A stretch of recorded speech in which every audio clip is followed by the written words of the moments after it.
Assalamualaikum warahmatullahi wabarakatuh. Waalaikumsalam warahmatullahi wabarakatuh. Halo guys, good morning. Jadi kali ini kita akan mempresentasikan tentang sejarah pendidikan yang ada di Pondok Pesantren Nasrullah. Sebelum itu, biarkan kami memperkenalkan nama kami terlebih dahulu. Yang pertama, saya sendiri Raka Reza. Dan saya Habibur Rahman. Saya Rina Madani. Saya Cekulali. Saya Ahmad Rawi. Jadi kita akan mempresentasikan tentang perkembangan pendidikan di Nasrullah. Oke, kita langsung saja ke presentasinya. Sejarah perkembangan pendidikan di Pondok Pesantren Nasrullah. Pondok Pesantren Nasrullah adalah pondok tertua nomor 3 di Indonesia, di mana pondok pesantren tersebut pada awalnya hanya menyediakan pendidikan agama.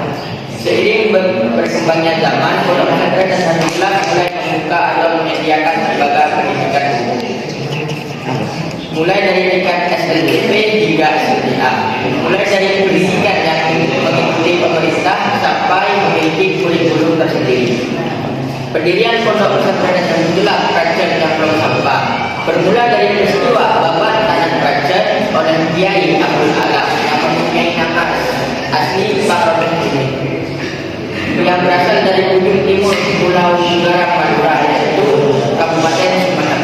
Nama Abdul Alam adalah pemberian dari Hadratul Asyikh Haji Gunung Sampah pada saat belajar dan nyantri yang ditemani oleh 2 orang sahabat arif dari Pulau Jawa yang kemudian mendapat julukan Tujuh Napo dan Gung Rapah Pamekasan.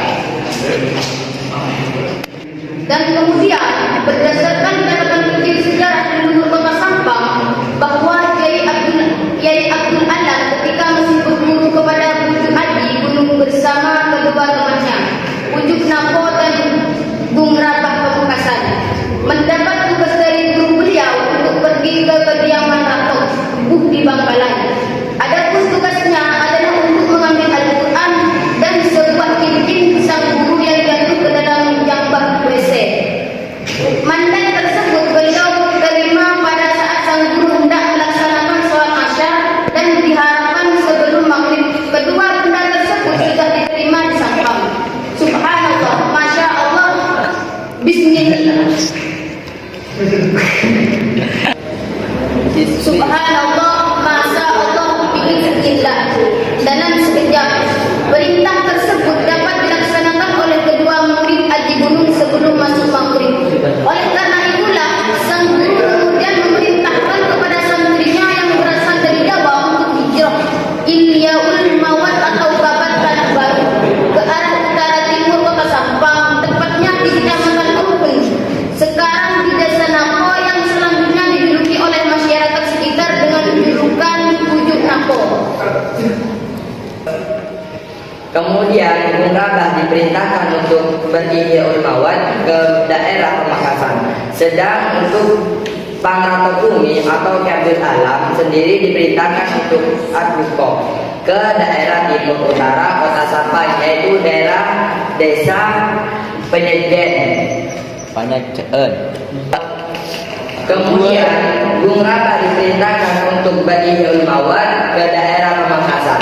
Sedang untuk Pangrata Bumi atau Ki Abdul Alam sendiri diperintahkan untuk Adbuko ke daerah timur utara Kota Sampang, yaitu Desa Penyejeran, yang sekarang menjadi Desa Kerajaan Kecamatan Caprong. Di tempat tersebut terdapat sumber mata air yang cukup besar. Sumber kerajaan di daerah ini beliau didampingi salah satu putri, Hadratu Al-Syeikhi Haji Gunung. Abdul Alam mempunyai 2 orang putri yang bernama Nyai Saibah dan Nyai Saidah serta 1 putra Ki Abdul Kamal.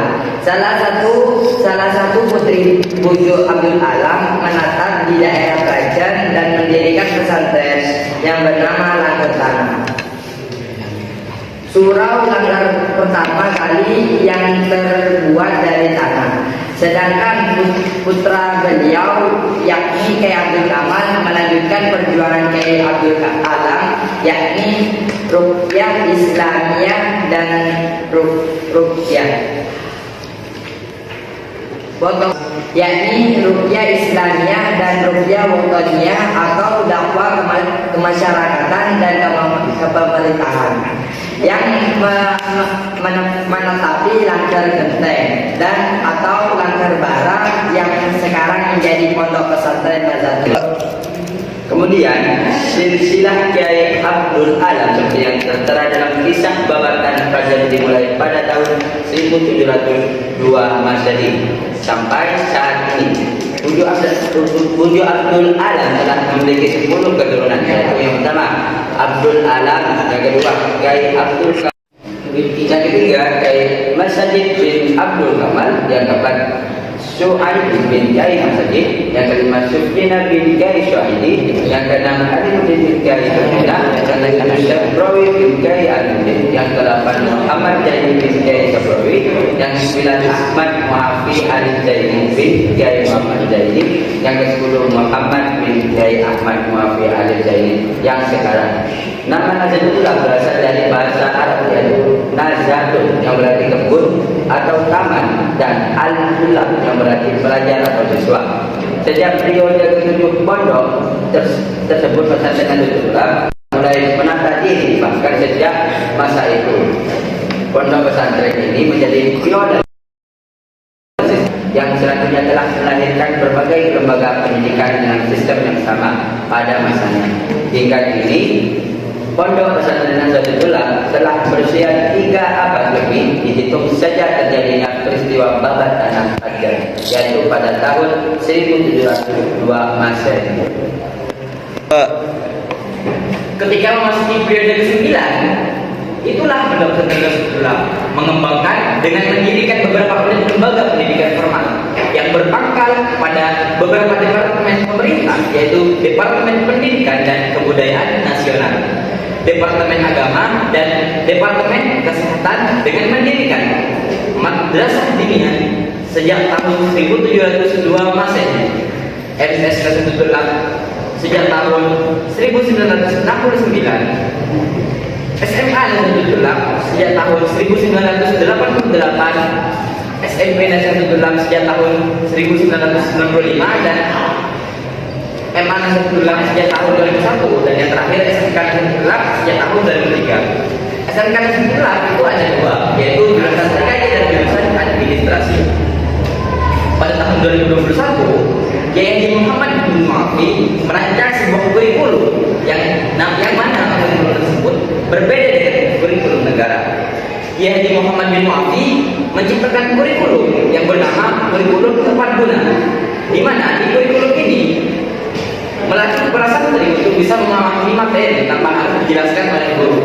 Jadi pada kurikulum ini, guru hanya memberikan materi berupa video atau paper tanpa menjelaskan. Setelah itu, para guru memberikan tugas kepada para santri yang biasanya berupa makalah atau PowerPoint yang kemudian harus dipresentasikan di depan kelas dan juga di depan teman-temannya, dan kemudian disertai dengan pengambilan video agar bisa di-upload di channelnya masing-masing.